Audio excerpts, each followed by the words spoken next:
commas on commas, they don't want no drama. I'm fighting this trauma, I'm bright as Obama. They told me the ticket, I told her no problem. She saw how I kick it, ain't making no promise. She put on that fit. Hello Sénégal, j'espère que vous allez bien. On se retrouve avec une vidéo Sacré Air, ça fait un bout de temps je le sais, mais j'étais pas mal occupé. Du coup au programme, donjon élémentaire en vitesse, après on va faire du PvP, 3 combats de Coliseum et après je vais vous montrer les dégâts au putsch et le stuff. Pour ceux qui n'aiment pas le PVM, vous pouvez passer les 2 premières minutes, ça va être assez rapide mais bon. D'ailleurs ceux qui veulent la strat du donjon, je vous conseille d'aller sur ma vidéo avec l'Inegibsa. Là c'est plus une vidéo de démonstration, j'ai pas trop le temps de vous expliquer, de toute façon c'est pas extrêmement compliqué. Après je peux résumer en vitesse. Il faut bloquer le boss à 2 cases de la boule de sa couleur. Et il sera invulnérable 2 tours. Et du coup, il faut soit l'éroder, soit le taper fort parce qu'il se soigne. En règle générale, je préfère clean les monstres et finir le boss à la fin. Parce qu'il te retire des PA et t'héros, il tape fort et tout. Et surtout, il ne faut pas oublier ne pas finir son tour à une case en diagonale ou en ligne des 4 boules, sinon vous êtes OS. Je pense, je dis le plus important sur le donjon, je peux commencer à introduire les prochains combats. Donc le premier ce sera contre un Nintrof Terre très optimisé avec l'initiative et tout. Contre un Sagifeo très optimisé, etc. Vraiment il est fort. Et le dernier ce sera contre un Kra multi-Docrit map à distance, donc ça rééquilibre les choses. Après quand je vais vous montrer les stuffs, je vais vous montrer juste mon nouveau mode Air Vita Tank. Peut-être que prochainement je sortirai une vidéo en Eni. J'ai réussi à avoir le top ladder pendant plusieurs semaines. Et j'ai créé plein de modes pour counter chaque classe. Et je pense que ce sera plus propice de vous montrer dans cette vidéo tous mes modes Air. D'ailleurs en parlant de ça, ce temps-ci j'ai créé plusieurs stuffs pour mon steamer qui reste ma classe main, c'est d'ailleurs lui qui porte le nom de ma chaîne YouTube Negan. Et je sais pas, je voulais un truc original mais fun à jouer. Donc j'ai fait un mode multi d'eau-crit mais un vrai mode multi, genre j'ai autant de chances de terre que de feu. Et un mode d'Opu tank, pas celui que tout le monde joue actuellement, c'est vraiment un truc original. Je me suis cassé la tête pour le faire. Le seul problème c'est que je peux pas le recycler sur un autre perso, en gros ça fait un grand investissement en termes de gamma pour un seul perso, donc j'hésite. Là je le bloque, du coup je prépare les boosts pour le prochain tour, ce qui sera des locks. Et aussi la vidéo je crois que je l'ai fait en 3 minutes. Enfin le combat je crois qu'il est fait en 3 minutes. J'ai mis l'osignation sort, mais sans je pense que je peux facile gagner 30, même 40 secondes. Donc en me dépêchant et tout, en jouant plus optimisé, je pense que je peux les faire en 2 minutes. Après là je suis là pour filmer et tout, pour le plaisir des yeux, c'est mieux avec les animations. Vous avez vu le rock de mon 5 quand même. Après il a moins de 17 ou moins 20% de résistance air.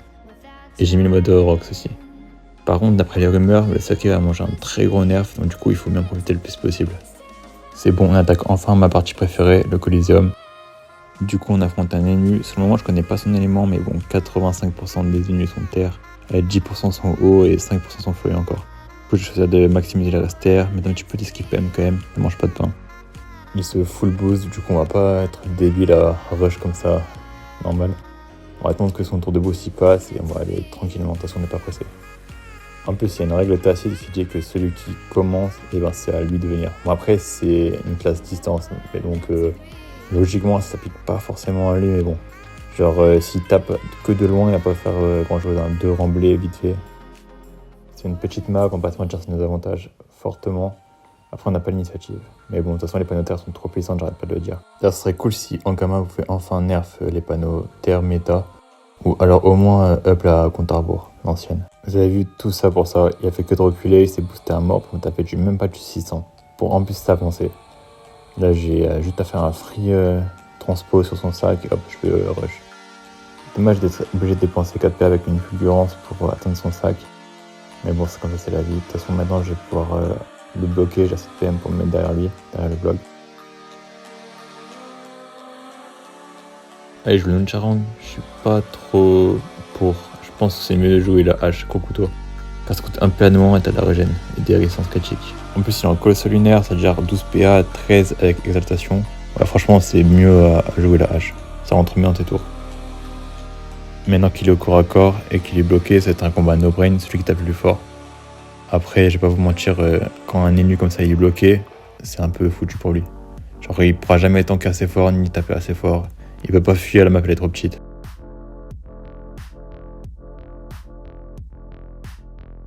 Parfait, je suis pas loin des 50% de vitesse pour mettre une grosse punition.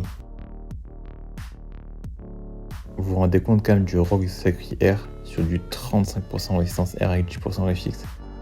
J'ai tapé du 2700 quand même, c'est vraiment très fort. Je prends pas vraiment de risque parce que pas me tomber il est pas assez boost. Mais j'ai à lui parce qu'il tape fort et la map était pas à son avantage. En plus il est fair play parce qu'il aurait pu faire durer avec corruption mais il a joué vite. Donc merci. On attaque le deuxième combat contre un Saji Feu haut très outil. La map, je pense qu'elle a encore à mon avantage, on va pas se mentir. Après Saji, ça reste une classe très cancer, très longue à jouer, mettre son jeu en place. Franchement, c'était jamais agréable de tomber contre un Saji. Après, en principe, on a la classe pour le counter, parce qu'on a plein d'esquives PM. Et Sacri, c'est fort contre ces classes-là. Il invoque sa bloqueuse pour m'empêcher de jouer, enfin pour m'embêter, on va dire. Mais pas grave, de toute façon, je comptais pas bouger. Je vais attendre le prochain tour et me transpo, je pense, sur une de ses invos. Et là, je vais juste me booster tranquille. En tout cas, c'est cool de voir un Saji Feu haut. Ça change de la méta où on les voit tout le temps en terre, en colossal avec gros couteau. Ça met que des vents empoisonnés et des ronces multiples. Là, ça rappelle l'ancien temps avec la map 1.0 aggro. Saji Feu haut avec feu de brousse, c'était vraiment stylé. Là, j'en avais un niveau 154, démon, grade 10. Vraiment stylé, j'ai même des screens si vous voulez. Là, il a fait une petite erreur, bon rien de grave, mais il a herbe folle après m'avoir tremblement, alors que ça m'a fait déclencher le bouclier tenace qui me rajoute des esquives PM. Le projet du tour, ça va être de le choper et de le bloquer comme pour la nuit. Quand c'est des classes qui n'ont pas trop de mobilité, en fait, il faut juste les mettre au corps à corps et full rush en fait. Selon moi, faut pas faire l'erreur de tuer sa bloqueuse, surtout quand t'es un sacré, parce qu'il a trop de vita et je mets trop de PA à le tuer. Sachant que lui il peut la réinvoquer pour seulement 3 P avec un cooldown très faible. En vrai, je pense que c'est pas forcément utile de clean ses invos.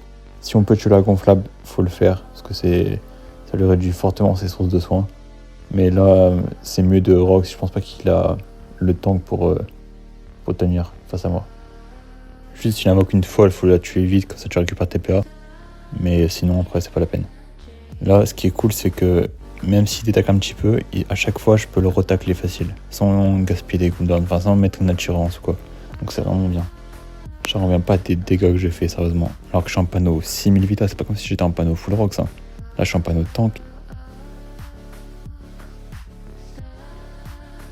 Mon épée Bonnie Spectre là quand elle est pas, ça fait pas les mêmes dégâts. Par contre, l'épée légendaire, elle est magnifique. Ça fait des années que j'essaie de la drop. Je suis à je pense 10 ou 15 000 monstres. Et j'ai toujours pas tombé, franchement ça m'en fout. Puissance Sylvestre, d'accord, de toute façon sans ça il était mort, mais bon là il a utilisé son joker. Il peut tenir juste un tour et après c'est fini.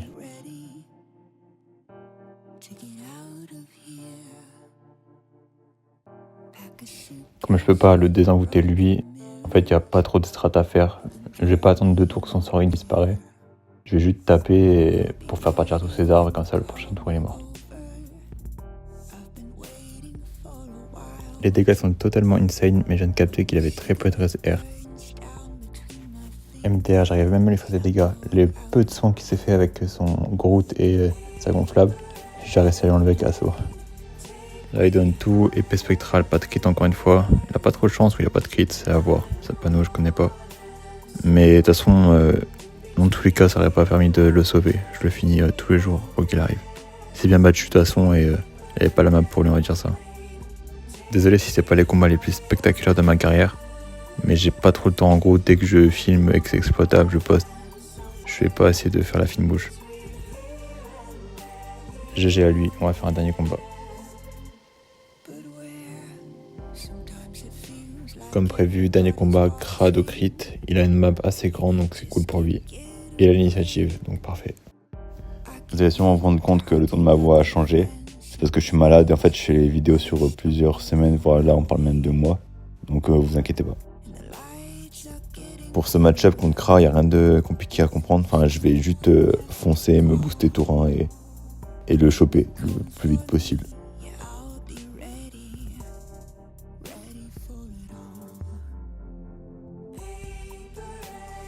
Pour ceux qui me connaissent déjà, je suis pas trop du genre à parler pour rien dire. Et là, en termes de commentaires, ben, le Kra il me tape, il fait des tours, je pense, optimisés. Après moi je m'avance, je tape, enfin bref, il n'y a pas grand chose à dire quoi.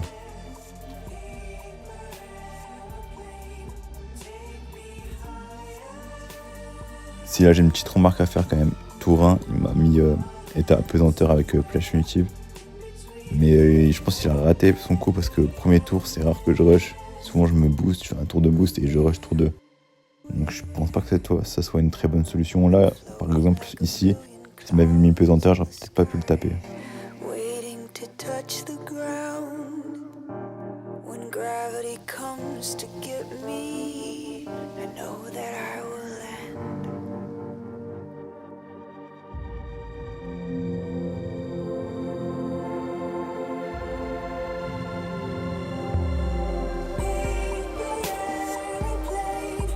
Là je me régène pour essayer de finir la punition. Vous allez voir que sur des raises, elle tape quand même très fort.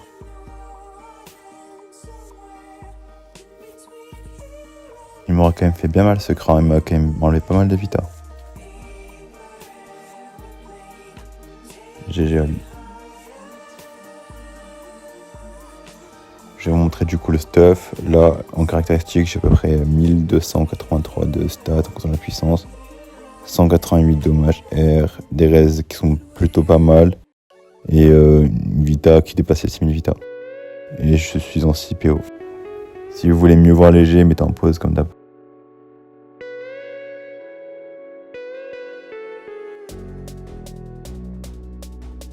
Allez, on va se faire un push du coup. D'abord je vais vous montrer mon ladder. Donc vous allez voir que j'ai très peu de défaites, pas mal de victoires. En plus c'est rare les sacrés R comme d'hab, il y a quasiment que des sacrés R ou O. Donc c'est plutôt original.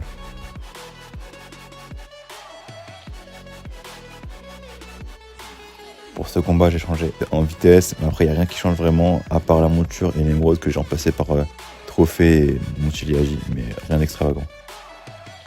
Là je fais un premier tour sans boost, donc du coup cash je tape du 2650.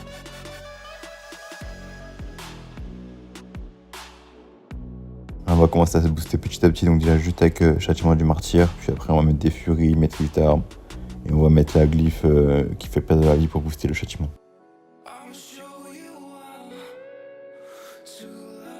Je me tape moi-même, bon ça permet pas de booster le châtiment, mais j'essaie de me rapprocher des 50% pour augmenter les dégâts de la punition.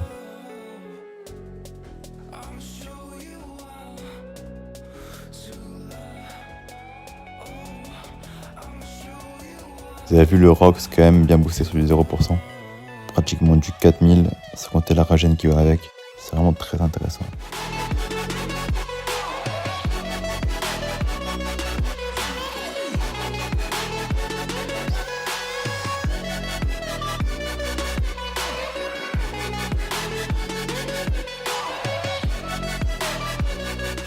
Je vous fais un dernier tour. Je vais essayer de vous montrer une punition qui se rapproche de 50%. Sinon pour les sorts annexes, je crois que je les ai tous montrés.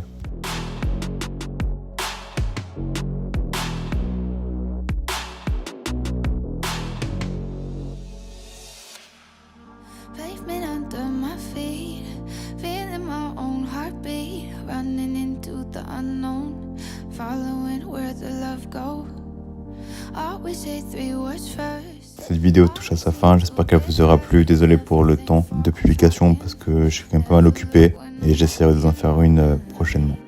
Prenez soin de vous.